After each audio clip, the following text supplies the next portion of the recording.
Eric Cantona wore it, the Frenchman who transformed the club in the 90s, who scored goals that people still describe with their hands, who retired in 1997 and left a number behind him that felt impossible to fill. David Beckham wore it after Cantona.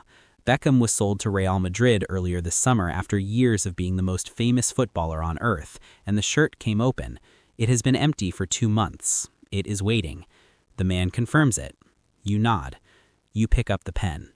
You sign on August 12, 2002. You are 17 years old, born on the island of Madeira, raised in a house with 4 children and 1 income, and a father who came home late on certain nights. You arrived at this academy at 12 years old with 1 bag and a broken zip, and an accent that made the other boys laugh. You cried twice in the first 2 weeks, both times at night, both times alone. You decided after the second time that you were finished crying, and you never did it again. Not here, not in front of anyone who could see. You pack the bag. Same bag, same broken zip. You walk through the academia one last time. The training pitches are empty in the early morning light. The groundskeeper who used to watch you practice alone after dark is near the gate. He nods at you. You nod back. You get into the car.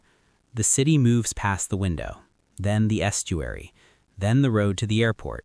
You have made this drive before in reverse, 5 years ago, arriving from Funchal with everything you owned in 1 bag and your mother's voice still in your ears telling you to pray before bed.